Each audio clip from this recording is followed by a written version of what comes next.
So, hey guys, we're back with another interview podcast, and I know you're going to love this one.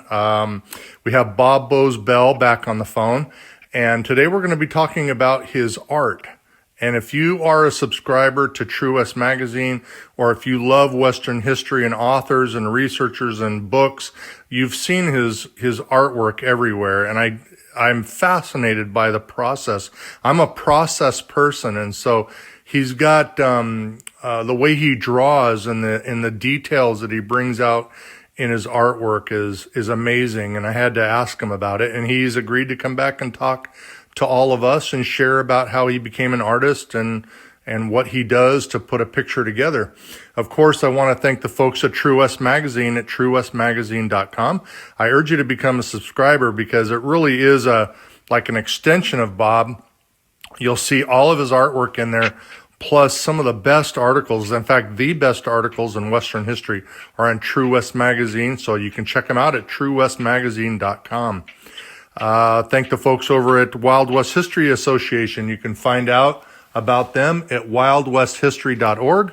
I urge you to become a member. They've got a bunch of great stuff going on, including this year in Rapid City is going to be our Wild West, our history roundup. And hopefully, if gas prices don't get too crazy, we'll see everybody up at Rapid City. And we're going to be spending 4 days in Deadwood and Rapid City and surrounding areas. I also want to thank my friend, actual mutual friend, Mark Boardman over at the Tombstone Epitaph. That is Arizona's longest running newspaper. It's really a great way to get a piece of history delivered to your home on a monthly basis, and you get fantastic articles. And of course, in the middle, the very middle section of the paper is going to be Bob's artwork and stories that he puts together for the paper, which is just fantastic. I urge you to become a subscriber, and that you can find that at tombstoneepitaph.com. That's tombstoneepitaph.com. I think we covered the dog on that one, is what you said last time. Covered the dog. You plugged all the people that are deserving, yes.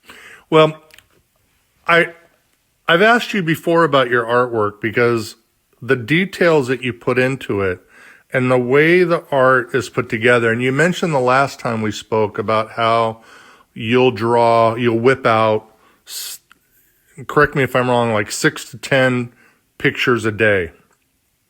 And, yes. And you'll do that on a daily basis, not for practice, but for, to really maybe make use of what's going on at the day, maybe what's in your head. You mentioned in an article one time that every day you do what's called gesture drawing, and you do that for about 15 minutes, and you mentioned to get the cobwebs out. Is that true? Yes, I learned early that when I went to college at the U of A, they tried to break us of our what was then called left brain thinking, because we have this tendency when we first learned to draw. He said, your parents say, that really looks like Aunt Edna. And so then you get real serious about it and you start gripping the pencil or the pen harder. And essentially what happens is you kill the drawing because your left brain is so strangulating. And so they would make us, when I was at the U of A, they would make us draw with our opposite hand. They would make us draw looking at something upside down. They would make us draw with our toes, take our shoes off. And the idea was to loosen us up. And so I never forgot that.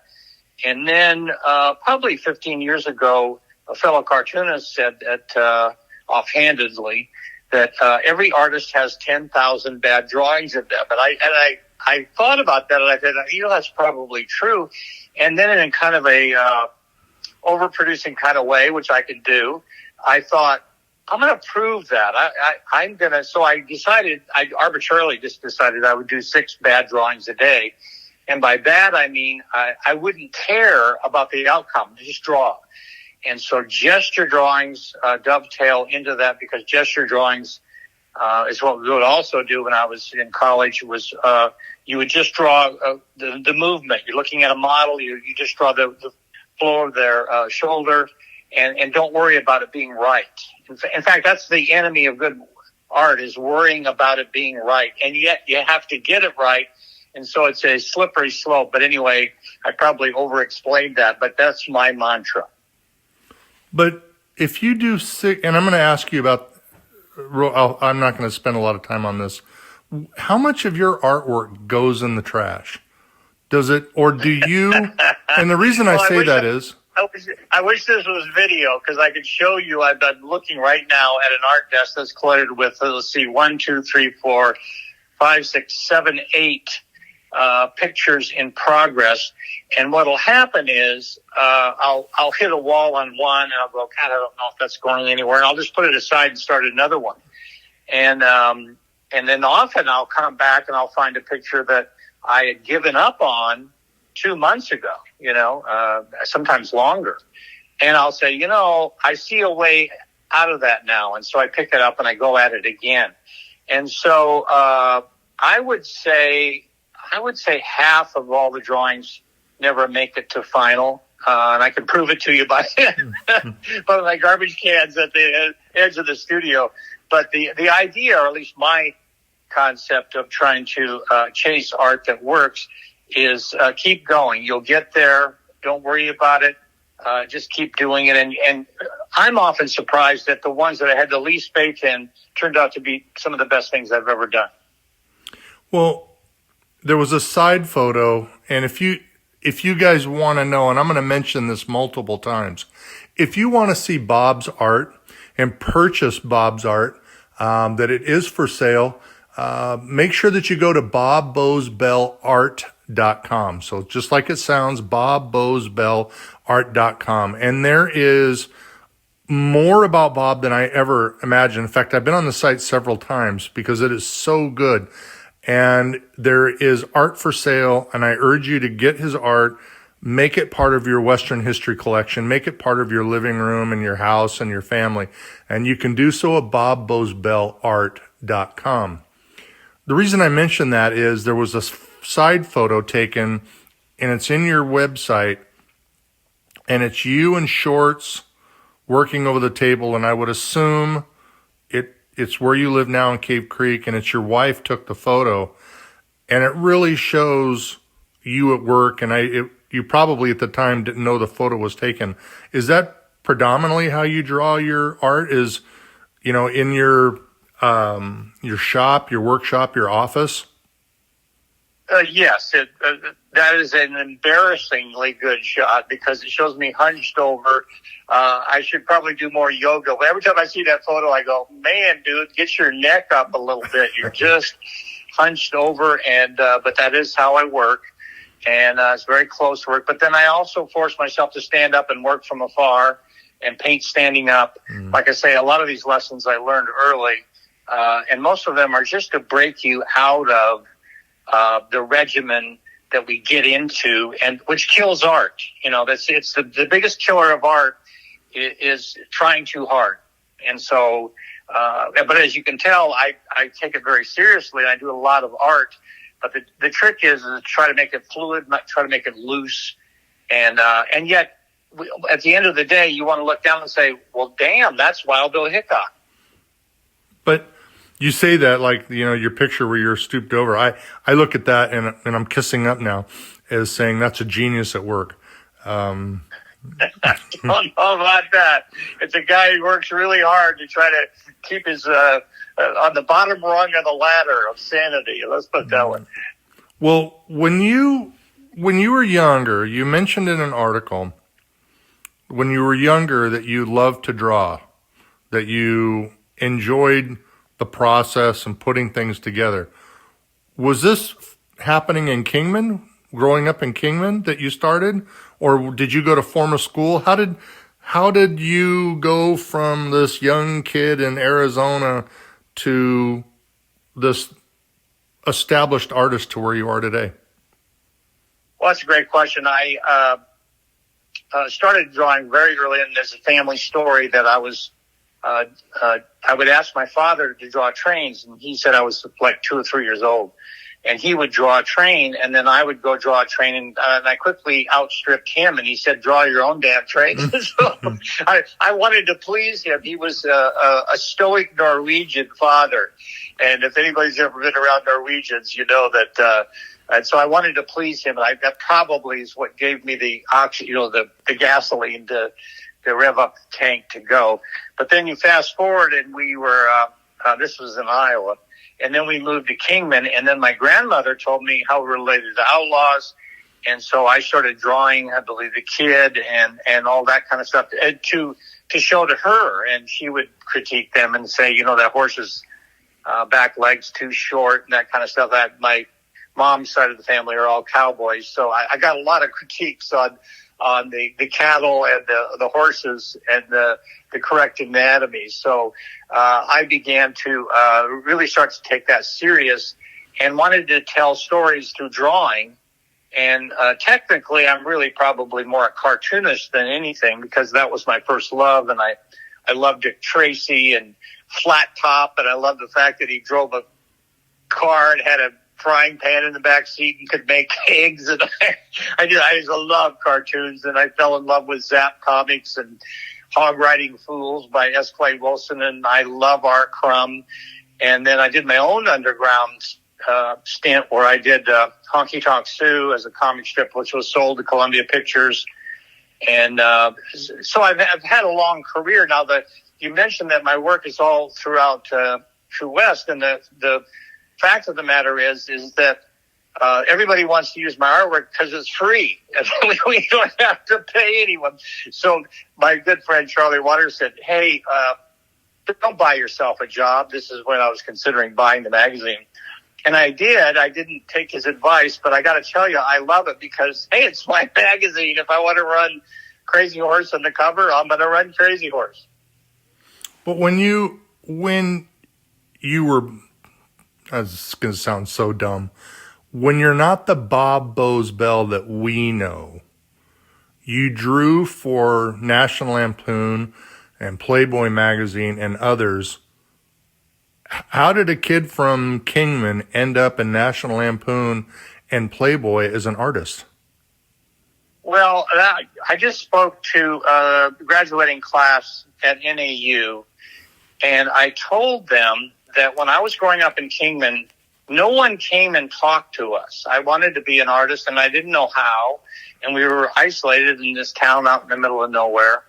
And I swore that if I ever figured out how to do anything, I would go talk to young people and tell them what I did to get past the people. I like to say that there's 100 people at the foot of the ladder to success, and your job is to get around them. And how are you going to get on the ladder? If you wait in line, you'll never get there. So that's kind of my basic theme. And I would have to say that I've tried 100 things, and maybe 2 of them have actually worked. But that's the ratio. Like in basketball, they say you miss 100% of the shots you don't take.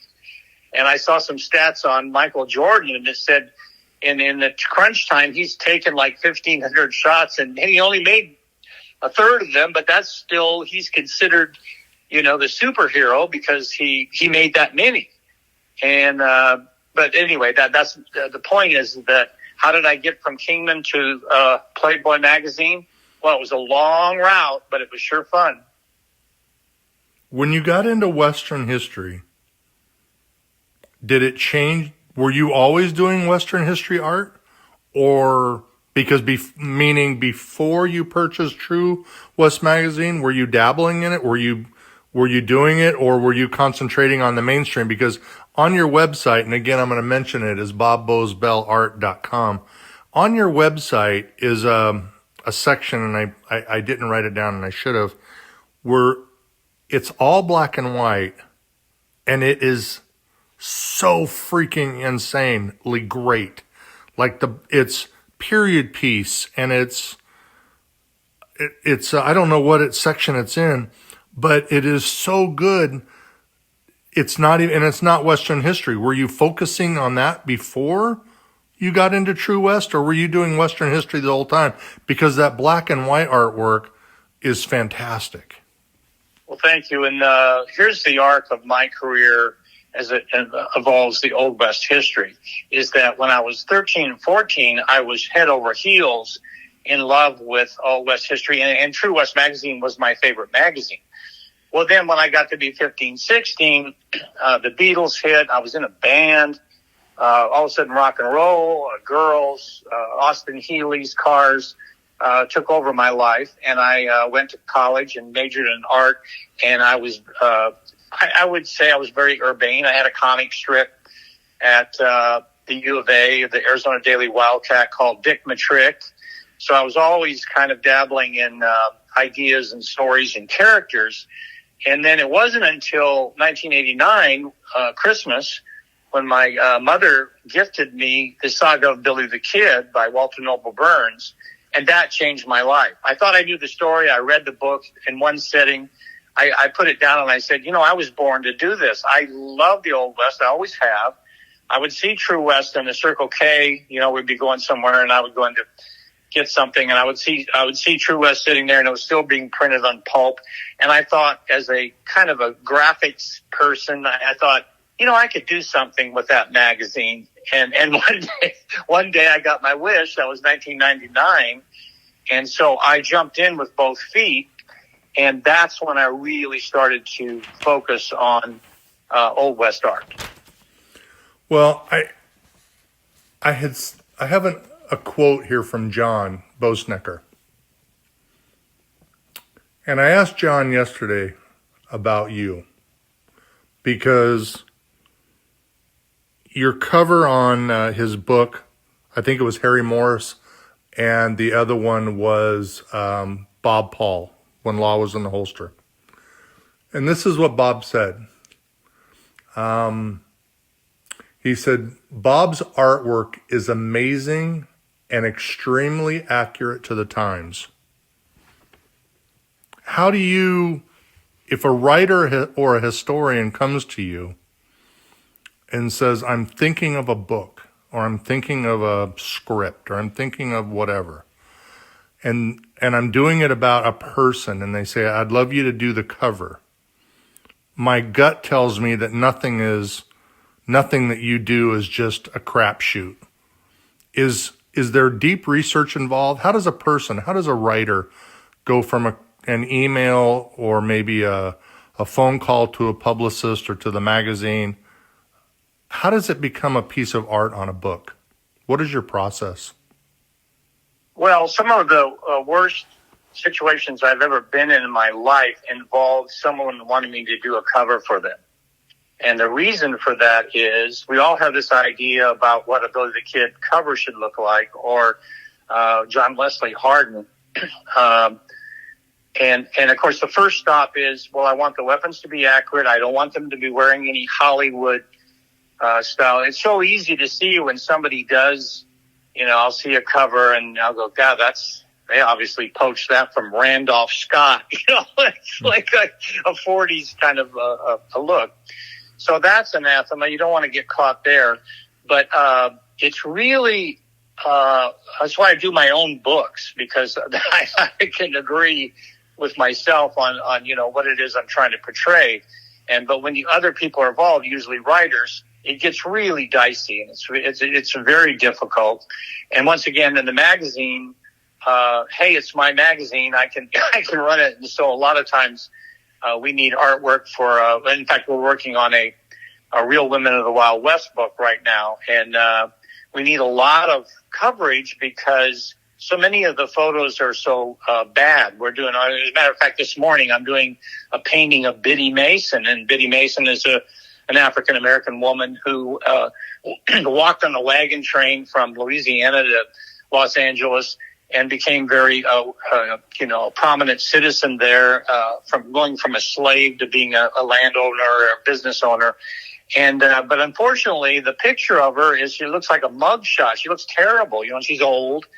And so, my job is to, show her in her prime if I can, make it accurate to the time she's on a wagon train. The wagons better be correct. The dress she's wearing better be correct.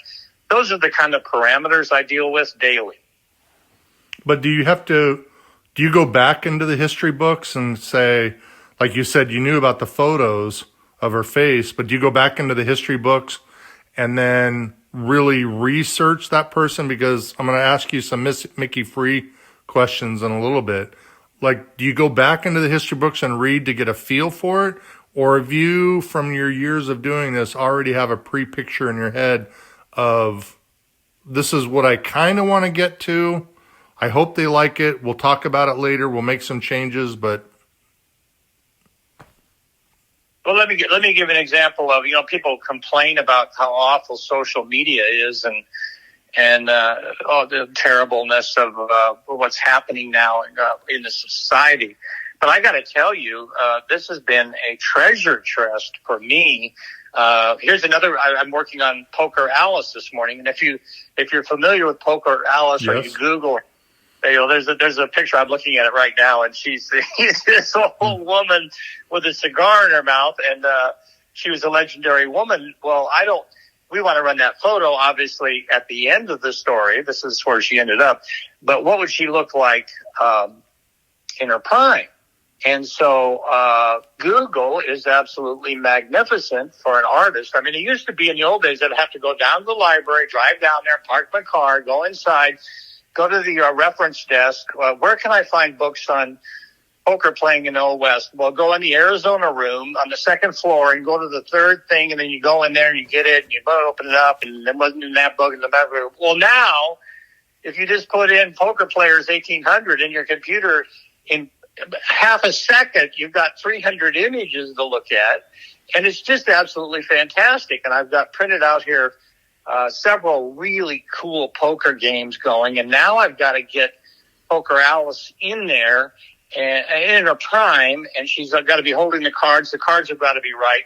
And this is so much fun, I can't tell you. People say, well, isn't that hard? I go, no, work is only work if you'd rather be somewhere else. And I'm doing exactly what I want to do. Well, I'm going to ask you about the art in the magazine, because what you said about social media is true for both of us. For me, on the blue collar side of social media, but you use social media to your advantage by you'll post multiple covers of a soon-to-be True West magazine, and you'll post them all out there and let the readers decide. Do they sway your vote when they say, oh, I really like this one better than this one? Or have you and your staff and team of experts, I'm going to say experts, do you already know ahead of time where you're going into the cover, or does the reader really get to pick it? It's a 6 in one hand, half a dozen in the other. There's been instances where the readers overwhelmingly picked one, and then perhaps we made a decision based on something else. Like, for example, a lot of Crabtree, and we got this really cool image of her, but the person who's writing the article, maybe it's Mark Boardman or someone there, they didn't like it, and and so there's a lot of politics that go into it. But I have to say that when I post multiple covers on Facebook and online, it's an invaluable tool, because you see immediately, what's working. In fact, we're doing Crazy Horse on the next cover, and I posted 4 different versions of it. And Daniel, my art director, he did a cover that he liked based on the 4th one. But I said to him over the phone the other day, I said, Dan, this number 2 has been shared twice as much as that one. Do you think we should consider that? And so he said, well, let me mock up a cover. And so then everybody got real excited. And so that's a perfect example of how Facebook instructed us backwards. Well, it worked, because I think that's the photo you sent me, Crazy Horse number 2. Yep. Beautiful photo. In fact, if you guys want to see it, it's actually going to be the cover print to this podcast, is Crazy Horse number 2, because it is beautiful. My daughter actually preferred the one in pink. She said that was gorgeous. She loved it. But yeah. So when you do the drawings, they don't just go to a color print. You use a Scratchboard, and the Scratchboard is where I really like Calvin and Hobbes, for example, a cartoon. You mentioned Calvin and Hobbes cartoons. Mort Drucker is another one that I love. Mort Drucker, even though he passed away, I love his work. I love the Yeah. Scratchboard stuff. I love seeing the rough draft without all the eraser marks and the digital work that's being done for the color, but the hand to paper. Can you explain your Scratchboard process? Because I'm intrigued by it. Yes. Well, I was had been accused of doing Scratchboard in the first part of my career, probably the first 20 years. And in 1995, I was at an end of trail in Corona, California, and we had a booth there to sell artwork in True magazine. And I'm sorry, this is prior to me owning True West. So 1995, we didn't buy it till 1999. So I was there. We were selling my artwork and some of my other books. And a guy came up to the booth and he says to me, "I'll bet you get accused of doing Scratchboard." And I said, "Yes, I do. How did you know?" And he goes, "Well, I teach Scratchboard at Long Beach State." And I said, "Well, tell me about it. I don't even know what it is. Tell me about it." And he said, "Here's what you do. Write this down. You want SD Scratchboard, ESDEE. It's from England. They make it in Britain. It's $22 a sheet, but you want it because it's the best. And you need to use Pelican ink number 14. So I wrote this all down, drove home from LA, called up Arizona Art, and I said, "Do you have SD Scratchboard?" And they said, "We have one sheet. No one's ever bought it." And so I said, "Do not sell it. I'm on my way down there." So I went down and bought it, and I just fell in love and with it. And essentially, for people who don't know, it's clay board black over the top of a whiteboard. It's all black, and then you use knives to scratch away. So it's drawing in reverse. When you put a knife on the board, you make a line and scratch, and it's white, and you keep doing that till a tone starts to appear on a face or the wall or the line of a horse. And it's backwards drawing, and I just absolutely was born to do it. I love it.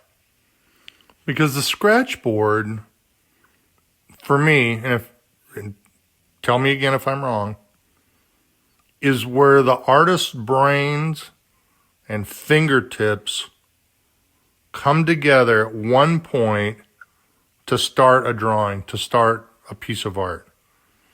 And I'm fascinated because I've asked you about it before, about whether it's computer generated, because the lines are so precise. Like your lines are so precise that there's triangles that form in the drawing.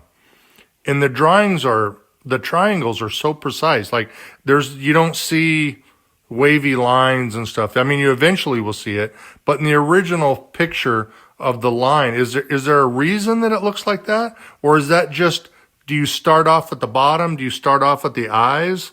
Or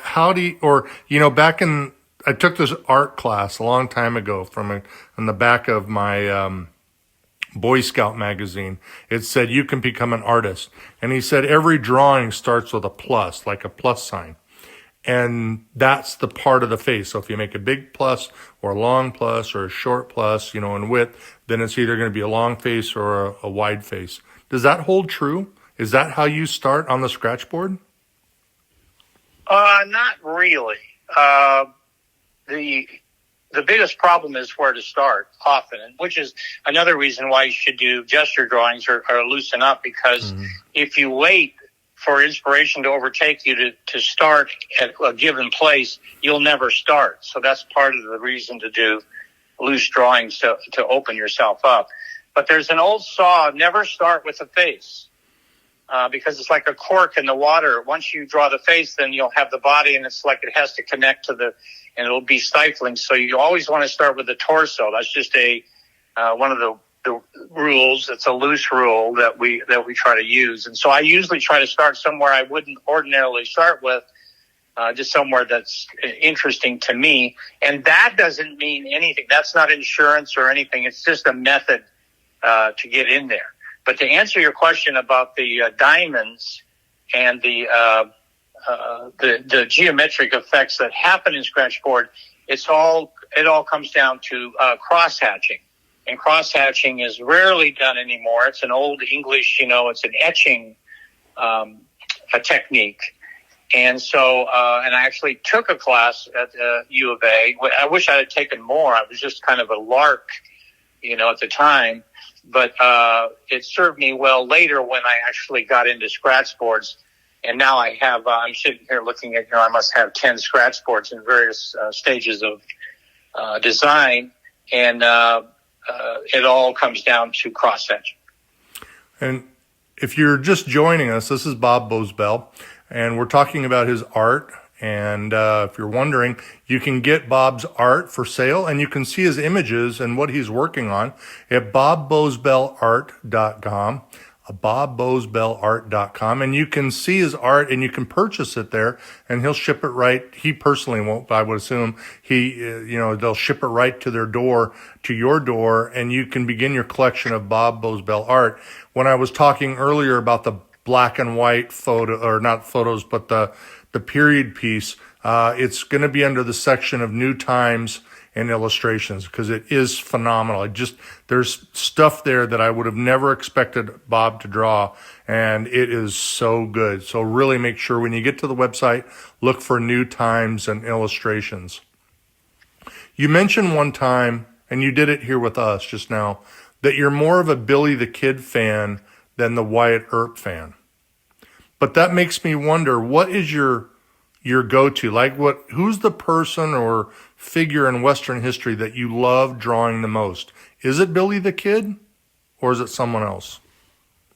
Well, it's whoever I'm obsessed with at the moment, and I'm kind of through with Billy the Kid. I did the third book, which I recently published last year, and man, I've done probably thousands of images of that lad, and so it isn't something that I go, gee, I'm going to draw today. I think I'll draw my favorite character, Billy the Kid. That isn't how my head works. I'm looking to be challenged. And of course, I've got a deadline now on this women's book. And so I've got women coming out my ears, from Lotta Crabtree to Ollie Volkman, to Lottie Dino to Poker Alice and to Biddy Mason. And so I've got hundreds of women that I'm having fun with. That sounds great, doesn't it? And because that's the project I'm on right now. So it's not really accurate to say I've got a character, but I certainly have a period in history that I love, and that's the Old West period in the 1800s all the way up to the 1950s.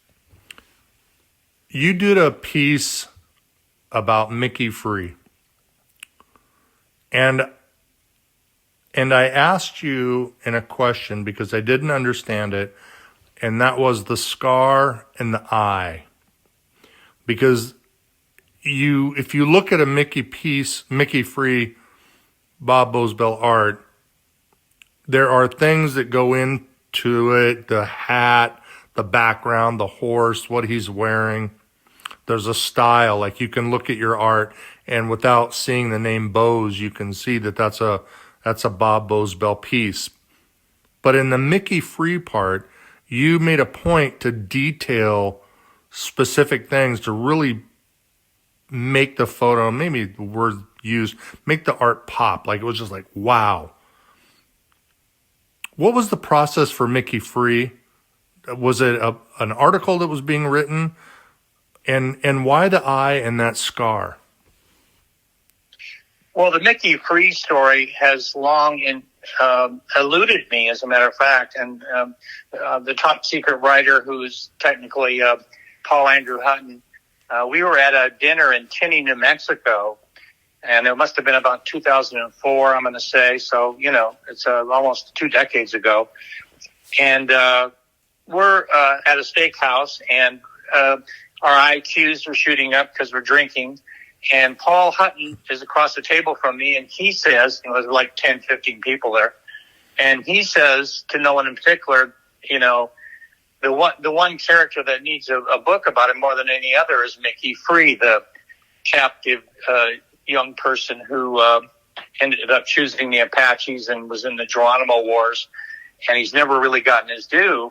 And that just stunned me, and because I was kind of dug Mickey Free. He has some great pictures, of him holding a Sharps rifle and blanket over his shoulder and his eyes kind of gleaming. And how did he get that eye? And so Paul and I decided we were going to do a graphic novel of the kid and maybe sell it to Hollywood. That was we're going to buy a beach house for our wives. That probably killed the deal right there. And so we spent tons of time. We met in Bisbee, Arizona, and stayed at a big hotel there, and worked on Mickey Free every day, and worked on the story, and we ended up publishing actually twice in True West, the story of Mickey Free, but we never got any takers, and we never could quite land it. So Mickey Free, to me, is one of those guys who got away, and I hope someday somebody takes hold of him. He really should be a major character in a movie or a book, but for some reason, I don't know if it's because he's I don't know. I don't know what it is, but I dig the cat. When I lost my train of thought, I was thinking I listen to these podcasts and I'm just enamored. I'm listening to the story. I forget that you're there and I got to say something. When you do your artwork and you're putting it together, you use predominant colors. Like I looked at your artwork that didn't involve any characters and it was just open space. And you brought out blues and greens and lots of blues because of water and rain and on the plains. And yet when I look at your artwork that involves men, women, riding a horse, you use lots of oranges and reds and browns. Are those favorite colors that you use? Because I love them. I love the mix of the orange. And I've made comment before that the person in the picture is phenomenal, but the background makes the person in the picture. I'm a big fan of orange and blue because I think it's that axis that where the Old West lives, I guess and I'm a big fan of sepia, obviously because of Old West photography, and there's nothing more intriguing to me than a great old tintype, that's been hand colored or whatever. And I just inherited 5 cases of photographs from a collector back east who didn't want his kids to throw them away, and so he sent them to me. I said, "Are you kidding me?" And he said, "No, if you'll just pay the shipping." And so I paid $230 just for the shipping, and he shipped me all of these. And so I'm pulling them out, and I'm sitting here looking at them at one of my art desks, and they're just outrageous. And I just love looking at them because of the sepia. And so that's probably a lot of times on the underpainting. A lot of times you'll do a monochromatic underpainting to start the painting, and I always do that in sepia to emulate the Old West photo. Because the orange, like you said, the oranges, they're so bold. It just brings out the background. Like you could almost do a background or do a whole thing on that color, which I think you have done, where it just looks amazing. Is there artwork? What's that? Go ahead. I said I've got a whole container here of patina pieces. That's pieces where I just did the background. Oh. And if I ever want to pick out a background, then to apply something with it, then they're already there. It looks fantastic. And if you need somebody to come up to the house, because I'm not that far away, to go through those 4 cases of pictures, it's free. I'll come up and hang out. I won't even look at you, sir. I'll just look at the ground. I'll look at the dog. Me and Uno will hang out. We'll go through the pictures. Good. I may take you up on that. It's a mess, and I need to file them. And then what my plan is to donate them to Jeremy Rowe or somebody that's a collector, and they should be kept and preserved, obviously. But it's very inspiring to me. Yeah, it's a great story. I mean, and it's trusting. I should be honored. I would be honored if somebody called me and said, "I trust you with some of my most prized historical possessions." Yeah. I'm going to go back to Bob real quick because I'm curious. Do you remember your cover for Bob Boze Bell with when Law was in the holster for Bob Paul? Oh yeah. So I'm going to ask you. The cover comes out. I routinely will post pictures about the cover. And I'll say, I went to Bob Paul's house in Tucson, or I went someplace new, and you should read about Bob Paul and John Bosnecker's book. And I get flack, as I'm sure maybe you might have, regarding Bob's gun pointed into the dirt. The drawing.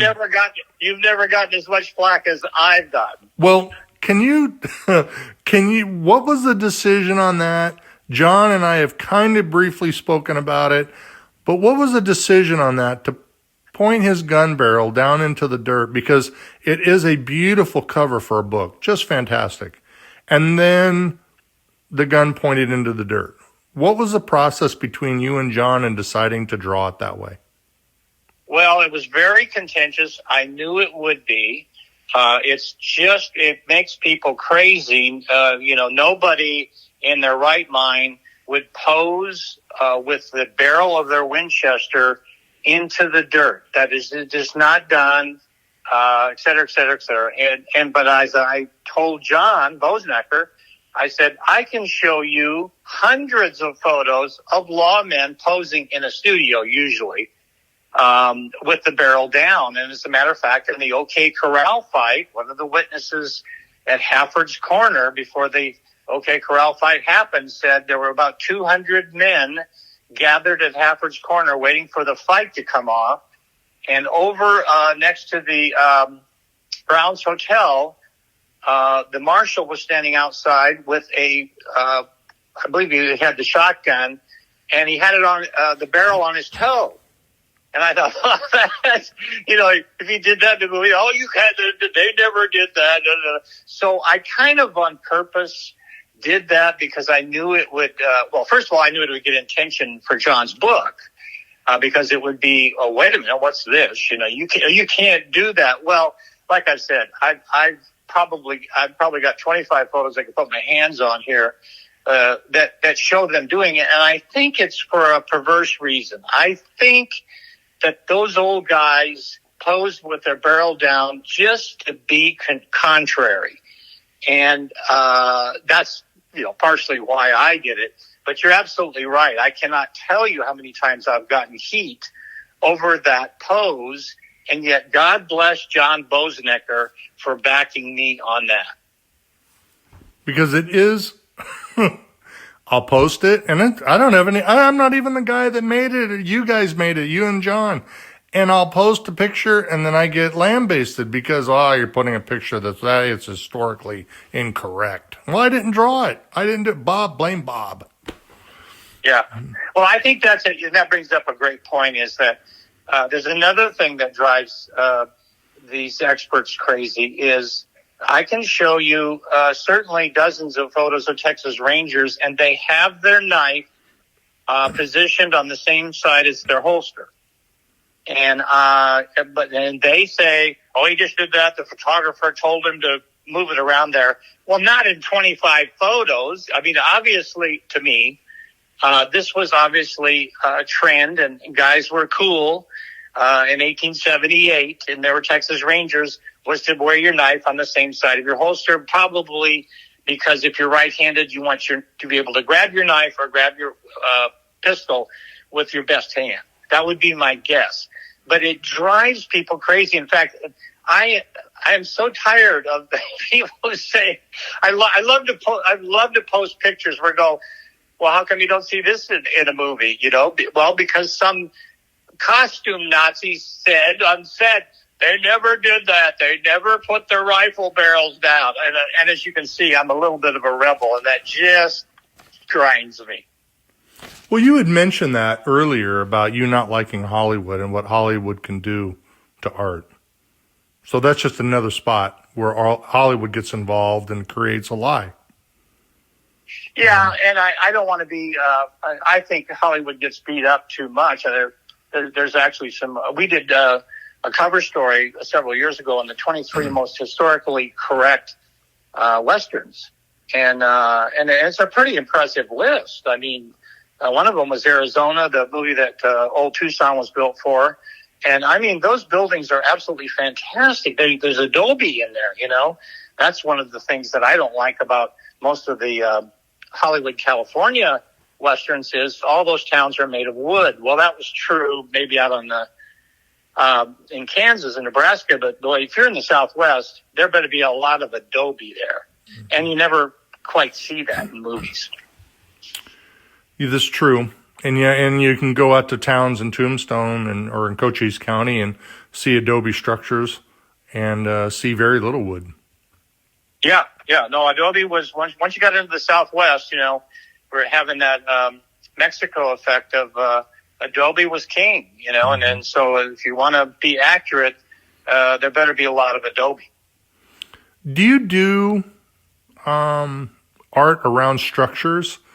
Or are you mostly, on your drawings, a people artist? Well, I love structures and Adobe in particular. And I probably should do more of it because it really sets the environment for the picture is what's going on in the background. But sometimes I'm moving so quickly, it's hard to do an entire building, and the window sashes need to line up and the door jams and stuff like that. But now that you mention it, I've done a lot of Adobe. To me, Adobe is if you saw my house, you'd know that everything I'm looking at out the back window here is all Adobe. So I'm kind of an Adobe nut. That's okay. It fits the area for Cave Creek, and I think Radcliffe Ridge is where you're close by. So it fits the area well. It looks fantastic. At least I think so. Yeah. Do you dabble at all in oils? Or I used to paint exclusively in oils, but when I got into the publishing business, and this is really early in the 70s, where we did a humor magazine called Razz Review, well, all of a sudden oils were out of the window, or out of the picture, because it takes 10 days for the oils to dry, and you can't pick it up and photograph it, you know, without, smearing something.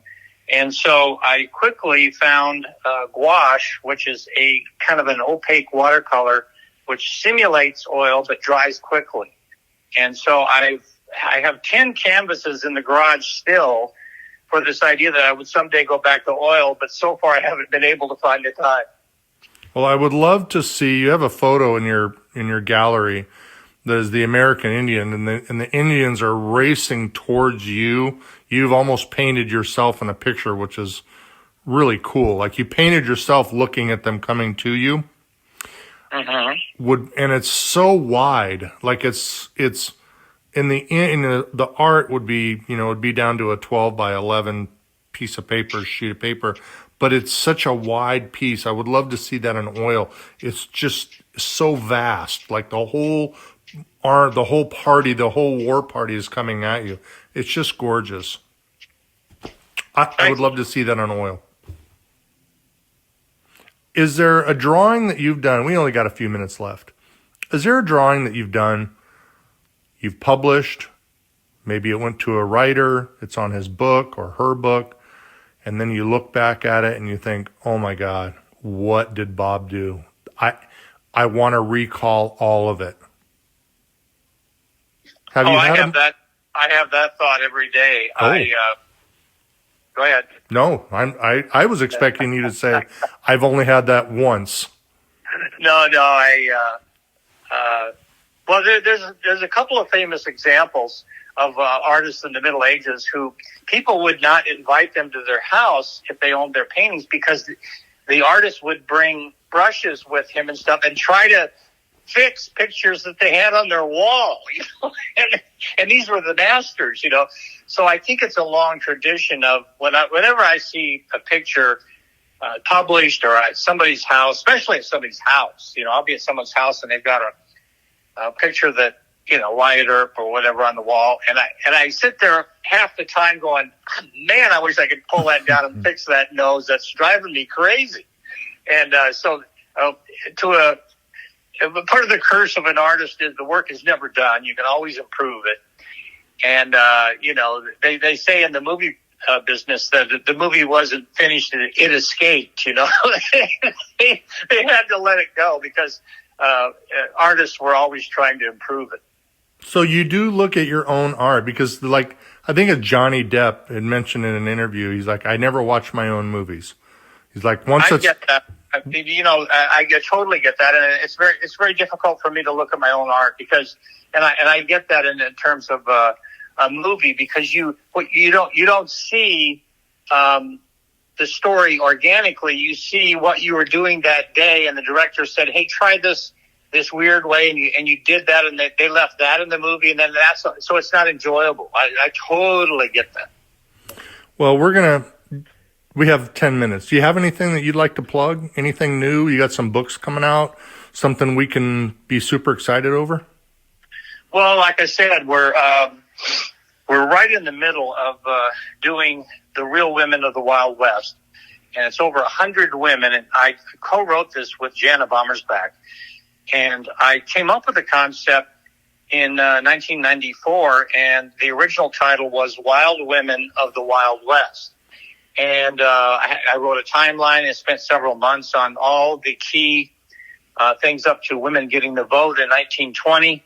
And I sat on that, and then we bought the magazine. It got pushed back. And finally I woke up about 2 years ago, and I said, that's a book I should do, but I really can't do that. A guy in 2022 writing a book on women, that ain't going to work. I need to get a female writer on my side. And I called up Jana Bommersbach, who, of course, is the most esteemed and credited journalist in the state of Arizona. And she also writes a column for True West on, Old West Saviors. And I said, hey, Jana, do you want to co-write this book? Well, it hasn't been very easy because all of a sudden her disciplines and the way she writes are colliding with mine, the way I do a book. This was a very difficult doing. We're right in the middle of it, so I can't say it's successful yet. However, what we're ending up with is not the book I set out to write, but I was born to write and produce the book that we're going to end up with because it's very visual. Like I said, we're going to be doing Poker Alice, but here's a painting of her as she probably looked in her prime. And then at the end of the book, at the coda, the final word, you'll see where she ended up, how she died, and what it means. And so very excited about the book. I've got a crackerjack team. Daniel Harshberger's been my art director for 50 years. Wow. Him and I played catch together in Little League in 1957, and we're still working here. We're still playing catch, okay? Love working with Dan. That's amazing. And Robert Ray's been with me 25 years. He's worked on every book I've ever done. And then Stuart Rosebrook has absolutely brought True West into the Renaissance phase that it's in now. That's Stuart Rosebrook. His dad is Jed Rosebrook, who wrote Junior Bonner, the classic rodeo movie about Prescott, Arizona. And Stuart's our editor. And who am I leaving out here? I got Beth Devney's my fact checker and editor. She's just fantastic. She's always keeping us from stepping in it. And anyway, the book's going to be out. Goes to press in September. It'll be out for this Christmas. And the title again is Real Women of the Wild West. And I originally had Wild Women of the Wild West, but in the interim, from the time that I thought that up in 1994, there's like 7 books with that title now. And so I just thought, I can't, that's going to look derivative, look like we're the last ones in. So we changed it to Real Women, and I think it's going to be really, really cool. So look for that. Well, that'll be a Christmas, wintertime 2022. Yep. Of course, 2022, right? Yeah. Okay. And of course, if you want to find all of Bob's art, you can do so at bobbozebellart.com. Just like it sounds, Bob, Boze, B-O-Z-E, Bell, Art.com. bobbozebellart.com. Super easy. You can find his prints there for sale as well as some amazing art that's probably not for sale, but you can see what he's doing. And really, put the bookmark it on your tablet or your computer, because you're going to want to go back, because honestly, he does update it. I was looking at some stuff thinking it's old and it hasn't been updated, but he puts dates down, and it's really fantastic stuff. If you want to see Bob's art on a continual basis, right at your door, then become a subscriber to True West Magazine, and you can do so at truewestmagazine.com. It's really not an expensive subscription, and it comes to and I can't wait. Like, my wife will actually text me and she'll say, "Oh, you got your True West today." And, oh God, I can't wait to get home. That's actually a true story. That's a true story. I need to give a shout out to Christy Jacobs. She's my curator, and she runs Boze Bell Art. And so you get the magazine, because you can see Bob's art there on a continual basis, as well as amazing articles and features and Marshall Trimble. And you get an interview in the back. In fact, one of the people that was recently interviewed, Sam Dolan, that was in the magazine, we're interviewing Sam Dolan in June of 2022. And he's going to be coming up for an interview and a podcast to talk about things that he's got going on. And so there's just a ton of stuff going on. Also, I want to thank the folks over at the Wild West History Association at wildwesthistory.org. Again, wildwesthistory.org. We want you to join that and subscribe and become a member and get the journal, because you're going to love it. And then lastly, both of us, more so for Bob, because he's known Mark way longer than I have. But Mark Boardman, I cherish, because if it wasn't for Mark really helped me get the podcast series going with Western history by saying yes to a guy he didn't know. And I can't thank him enough. He's over at the Tombstone Epitaph at tombstoneepitaph.com, and that is Arizona's longest running newspaper. Sir, got a couple of minutes? Are we all good? You got anything else? Or are we good? We're good, man. This has been a ton of fun, and it's a pleasure to talk to you, sir. Thank you, sir. Okay, guys, until next time, safe travels, and we'll